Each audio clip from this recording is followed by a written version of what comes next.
पास chapter 13 है। जो भी आज पढ़ेंगे इसमें से 2-3 नंबर का आना ही आना है, 1 नंबर और 2 नंबर मिला करके, ठीक है। कोई बड़ा क्वेश्चन नहीं आएगा, छोटे क्वेश्चन आएंगे। तो इसमें देख लेते हैं, चैप्टर का नाम क्या हो गया, नाभिक। इसमें एनसीईआरटी बुक का जो पहला पॉइंट है 13.1 और ये हमारा भूमिका। तो इस भूमिका में देख लीजिए, नाभिक की खोज किसने की, रदरफोर्ड ने।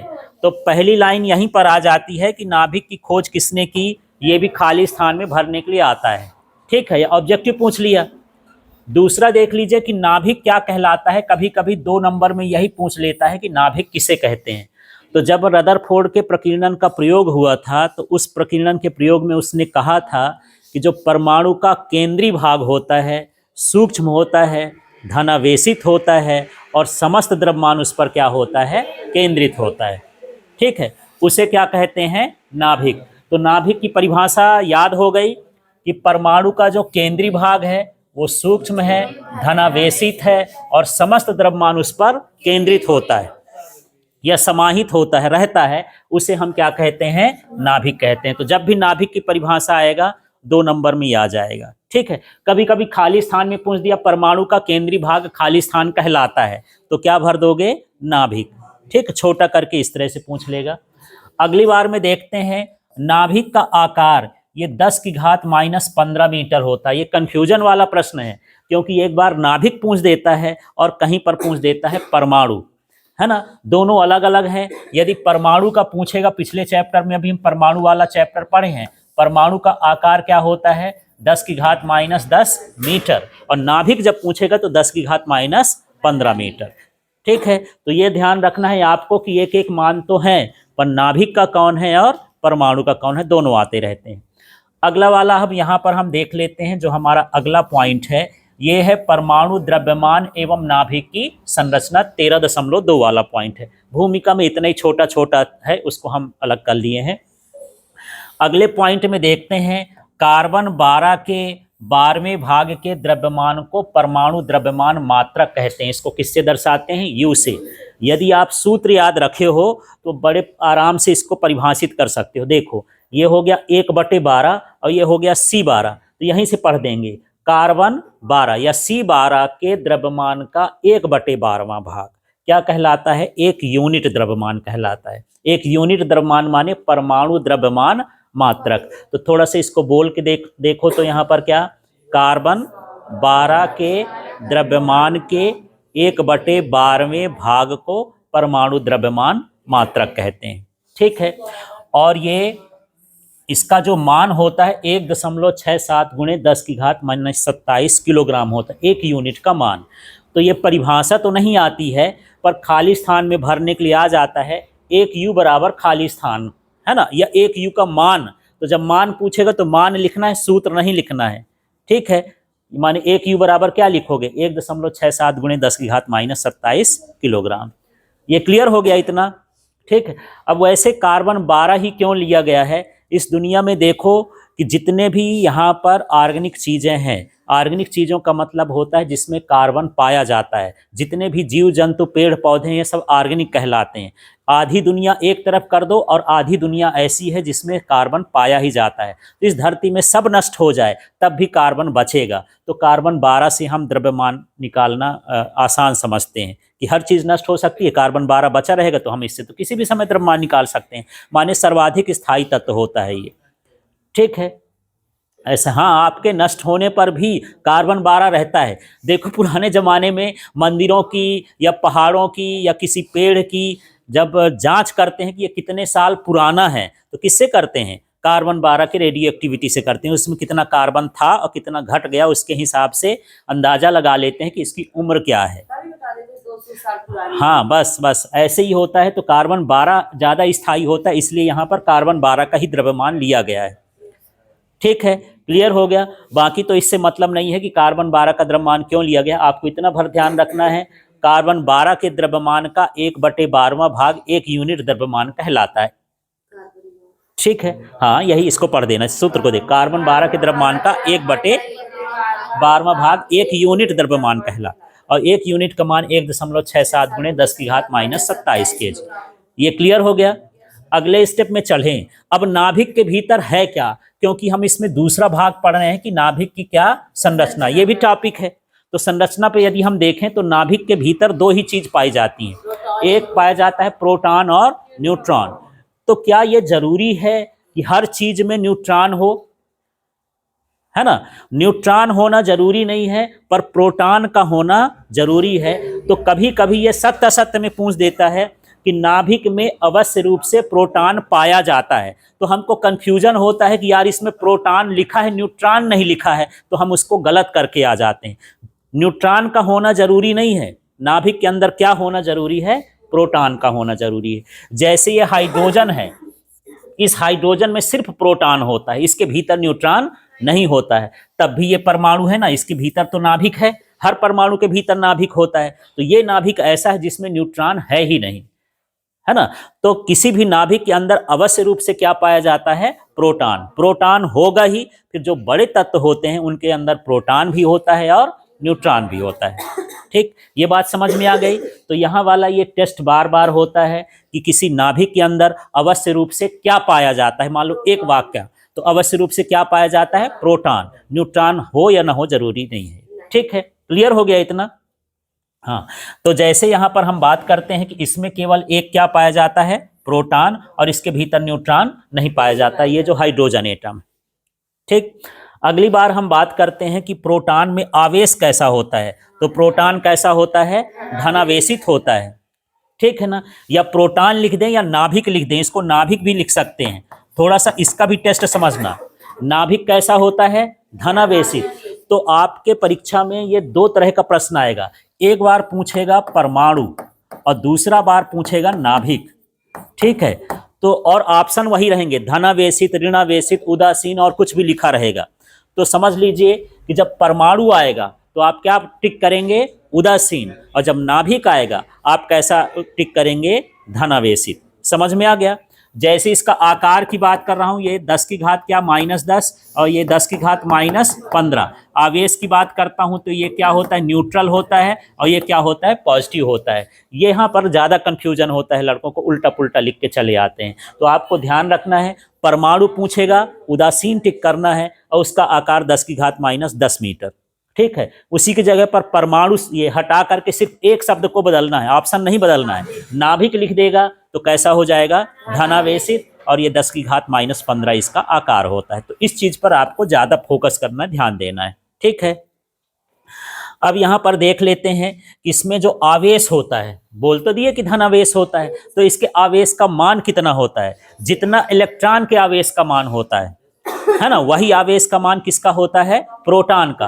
रोज खाली स्थान में भरने के लिए आ जाता है कि इलेक्ट्रॉन के आवेश का मान होता है, तो आपको याद रहता है 1.6 गुणे 10 की घात -19 कूलम। और जैसे इलेक्ट्रॉन को प्रोटॉन लिख के आए ना, यार इसको तो पढ़े नहीं, कहाँ भूल जाता है ना? तो प्रोटॉन में कंफ्यूजन नहीं होना, उसका भी आवेश का मान वही होता है। बस अंतर ये है कि इसको हम धनावेश के रूप में देखते हैं, उसको किस में देखते हैं? ऋणावेश। मान दोनों का समान होता है।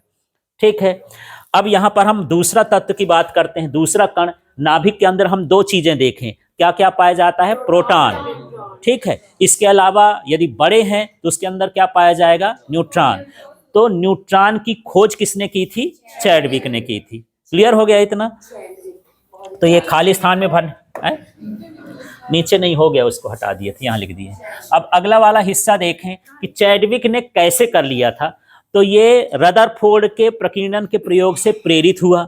बोला यार ये स्वर्ण का नाभिक लेके कर रहा था, मैं बेरिलियम के पन्नी में जाकर के इसको क्या करूं, इस प्रयोग को करूं। तो प्रयोग गड़बड़ा गया, क्योंकि प्रकीर्णन के लिए ये होना चाहिए कि एक भारी तत्व होना चाहिए और एक कैसा होना चाहिए? हल्का। जैसे रदरफोर्ड ने लिया तो जो सोना था उसका परमाणु क्रमांक 79 होता है, तो भारी तत्व है। और जो अल्फा कण है, हीलियम है, वो छोटा तत्व होता है, उसका परमाणु क्रमांक क्या है? 4, है ना? तो 4 वाला किससे टकरा रहा है? 79 वाले से, 79 वाले से। अब यहाँ पर बेरिलियम का देख लें तो इसमें परमाणु जो भार होता है ये 8 होता है और टकरा रहा हीलियम छोटा, तो ये कम भार वाले हैं। जब ये टकराते हैं तो सोच रहा था कि ऐसे ही इसमें भी नाभिक आभिक का पता चल जाएगा, पर इसमें नया हाल हो गया, एक कण वहां से टूट करके निकल के भाग गया। टकराया तो जो बीच का बेरिलियम का कण है वो टूट करके क्या हो गया, निकल गया। जब उसका कण का पता लगाया तो बोले कि यह कण में ना आवेश है, किसी तरह का आवेश ही नहीं है, इसका न्यूट्रल है। अंग्रेजी में जिसमें कोई आवेश ना हो, उदासीन हो, उसको हम क्या बोलते हैं, न्यूट्रल। इसलिए उसका नाम इसी से बना दिया कि ये कण का नाम क्या हो गया, न्यूट्रॉन। तो नाभिक से वो कण निकला, इसलिए हम क्या बोल दिए, न्यूट्रॉन। दोबारा से समझते हैं, रदरफोर्ड ने उसमें जब अल्फा कण प्रकीर्णन का प्रयोग किया तो उसका नाभिक टूटा उटा नहीं है ना, केवल उनको जो कण थे उनको इधर उधर क्या कर दिया, मोड़ दिया। लेकिन जब बेरिलियम से अल्फा कण टकराया तो उसका नाभिक ही टूट गया, क्योंकि वो भार में कम था, ठीक है ना, भार में कम था तो नाभिक टूटा, तो उससे एक उदासीन कण निकल आया। उस उदासीन कण का नाम उसने क्या रख दिया, न्यूट्रॉन रख दिया। ठीक है, तो यहां पर यही है कि चैडविक ने बेरिलियम परमाणु पर क्या किया, अल्फा कणों का बौछार किया, है ना, जिससे क्या हुआ यहां पर, हाँ, उदासीन उत्सर्जित कण हुए, उनका नाम क्या दे दिया, वो न्यूट्रॉन दे दिया। इस तरह से वो उसकी खोज कर लिया। हालांकि ये ज्यादा वो नहीं है, मतलब एग्जाम से रिलेटेड, पर यदि आ ही जाए कि न्यूट्रॉन की खोज चैडविक ने कैसे की, तो आपको बताना पड़ेगा कि उसने बेरिलियम के परमाणु पर हीलियम माने अल्फा कणों की क्या किया, बौछार किया, तो उससे उदासीन कण निकले, जिसे क्या कहा उसने, न्यूट्रॉन कहा। अब न्यूट्रॉन के बारे में पढ़ते हैं, तो न्यूट्रॉन में कोई आवेश नहीं होता है, न धनावेश न ऋणावेश, ये उदासीन ही रहता है। तो खाली स्थान में भरने के लिए आ जाता है। ये जैसे मान लो ये वाली लाइन दे दिया उसमें सत्य में कि न्यूट्रॉन में कोई आवेश नहीं होता है, अब उदासीन नहीं लिखा, क्या लिख दिया, कोई आवेश नहीं होता है, तो क्या हो जाएगा, ये सत्य हो जाएगा। ये आवेश होता है तब तो असत्य हो जाएगा। ठीक, इसी का दूसरा लाइन बना देता है खाली स्थान में भरने के लिए कि न्यूट्रॉन खाली स्थान होता है। अब क्या भरोगे, न्यूट्रॉन कैसा होता है, उदासीन होता है। ऐसे ही छोटे छोटे क्वेश्चन इन्हीं के भीतर से आ जाते हैं। ठीक, अब यहाँ पर इसका द्रव्यमान देखते हैं, तो इसका द्रव्यमान कितना होता है, 1.67 × 10⁻⁻27 kg। ये द्रव्यमान न्यूट्रॉन का भी है और ये द्रव्यमान प्रोटॉन का भी है, दोनों का द्रव्यमान यही होता है, ठीक, किलोग्राम में। अब देखते हैं किसी न्यूक्लियाइड को, न्यूक्लियाइड का मतलब होता है जो न्यूक्लियस के भीतर कण होते हैं उनको दर्शाते कैसे हैं, तो उसको ऐसा दर्शाते हैं, यहाँ पर एक्स का मतलब कोई परमाणु है, जैसे हाइड्रोजन, हीलियम, बहुत सारे परमाणु है ना, एक्स का मतलब क्या है, परमाणु। यहाँ जेड है, जेड का मतलब होता है परमाणु क्रमांक, और ए का मतलब होता है परमाणु भार, या हम कह सकते हैं द्रव्यमान संख्या। तो पहले अब हम यहाँ पर परमाणु क्रमांक और द्रव्यमान संख्या समझेंगे, और फिर इसके बाद इसके संकेत का उपयोग समझेंगे। तो देख लो, नाभिक में प्रोटॉनों की संख्या को क्या कहा जाता है, परमाणु क्रमांक, और इसको किससे दर्शाते हैं, जेड से। ये लाइन भी आ जाती है कि परमाणु क्रमांक किसे कहते हैं, तो प्रोटॉनों की संख्या, सिर्फ इतना याद रखो, किसी भी परमाणु में प्रोटॉनों की संख्या क्या कहलाएगी, ये परमाणु क्रमांक, एटॉमिक नंबर कहला गया। जैसे मान ली हाइड्रोजन में 1 प्रोटॉन है तो उसका परमाणु क्रमांक कितना हुआ, 1। कार्बन में 6 प्रोटॉन है तो उसका परमाणु क्रमांक कितना हुआ, 6। ठीक है, क्लियर हो गया। अब इसके बाद नाभिक में प्रोटॉनों और न्यूट्रॉनों की संख्या को मिला के क्या कहलाता है, द्रव्यमान संख्या। ठीक है, तो द्रव्यमान संख्या को किससे लिखते हैं, ए से। अब इस सूत्र में चले जाते हैं, तो मुझे ये बताओ जो जेड लिखा है ये किसको बता रहा है, परमाणु क्रमांक या प्रोटॉनों की संख्या को, और जो ए बता रहा है ये द्रव्यमान संख्या है, माने न्यूट्रॉन और प्रोटॉन को मिला करके। ठीक है, क्लियर हो गया। अब कुछ ऐसे भी परमाणु होते हैं जिनमें प्रोटॉनों की संख्या समान होती है, प्रोटॉनों की संख्या क्या हो, समान हो, ऐसे को हम क्या बोलते हैं, समस्थानिक। ये इंपॉर्टेंट है, पूछ देता है समस्थानिक किसे कहते हैं, तो जिसमें प्रोटॉनों की संख्या समान हो, या कह सकते हो जिनका परमाणु क्रमांक समान हो, एक ही चीज है, प्रोटॉनों की संख्या या परमाणु क्रमांक। देखो इसमें ये वाला है, इसको बोलते हैं प्रोटियम, वैसे हाइड्रोजन बोल देते हैं जनरली, पर इसका नाम क्या होता है, प्रोटियम। तो मुझे ये बताओ कि इसमें एक वो क्या है, प्रोटॉनों की संख्या कितनी है, इधर खुशबू इधर देख, इसमें प्रोटॉनों की संख्या कितनी है, 1, और इसका द्रव्यमान संख्या कितना है, तो इसमें न्यूट्रॉन बता दो। फिर से देखते हैं, मैं ये बोला ऊपर जो होता है थोड़ा सा समझना, ये जो होता है Z+N होता है, माने न्यूट्रॉनों की संख्या और प्रोटॉनों की संख्या को हम क्या लिखते हैं, A। ठीक है, अब मुझे ये पता करना है कि इसमें जो है A का मान कितना है, देखो तो A का मान कितना है 1, Z का मान कितना है 1, तो मुझे न्यूट्रॉन निकालना है ना। तो 1 - 1 करोगे तो न्यूट्रॉन की संख्या क्या हो गई, 0 हो जाएगी, माने इसमें न्यूट्रॉन कितने हो गए, 0। तो यही तो पहले था कि किसी के भीतर प्रोटॉन होना जरूरी है, न्यूट्रॉन होना जरूरी है। ऊपर से नीचे वाले को माइनस कर दो, न्यूट्रॉन निकल आएंगे, ऐसा। हाँ, ऊपर से नीचे वाले को माइनस कर दो, इसमें न्यूट्रॉन निकल आएंगे। ये दूसरा देखो ड्यूटेरियम है ना, तो इसमें प्रोटॉन कितने हो गए, 1, न्यूट्रॉन भी कितना हो गया, 1, कुल मिला के इसका द्रव्यमान संख्या कितनी हो गई, 2। इसमें कितने न्यूट्रॉन हैं, 2, 3 में से 1 घटा दोगे कितना हो जाएगा, 2 हो गया। ये दोनों तत्व प्रकृति में पाए जाते हैं, ये कृत्रिम रूप से बनाया हुआ है, अस्थायी है। ये जो ट्रिटियम है इसको बोलते हैं प्रोटियम, ड्यूटेरियम और ये हो गया ट्रिटियम, 3 तरह के होते हैं, बाकी नाम से मतलब नहीं है। तो मुझे आपको ये बताना है कि ये इसका परमाणु क्रमांक कितना है, 1, इसका भी परमाणु क्रमांक कितना है, 1, इसका भी परमाणु क्रमांक है 1, इसलिए क्या कहलाया, समस्थानिक आइसोटोप कहलाएगा। जिसका परमाणु क्रमांक एक जैसा हो उसे हम क्या कहेंगे, समस्थानिक। परमाणु भार भिन्न भिन्न हो है ना, तो आप थोड़ा बड़ा परिभाषा भी दूसरी किताब में देखोगे तो दोनों लिखा रहेगा कि यहाँ परमाणु क्रमांक समान हो और परमाणु भार या परमाणु द्रव्यमान संख्या कैसी हो, अलग अलग हो, तो उसे हम क्या कहेंगे, समभारिक, समस्थानिक कहेंगे। लेकिन मैं इसलिए लिख दिया हूँ कि यदि खाली स्थान में भरने के लिए आएगा तो आपको प्रोटॉनों की संख्या भर लिख देगा, वहां पर आपको द्रव्यमान संख्या नहीं लिखेगा। द्रव्यमान संख्या को परमाणु भार भी बोल देते हैं। ठीक है, तो ये क्या कहलाया, समस्थानिक। समझ में आ गया, ठीक है। इसके बाद यहां पर हम देख लेते हैं समभारिक, इसके नाम से हैं, जिसका परमाणु भार कैसा हो, समान।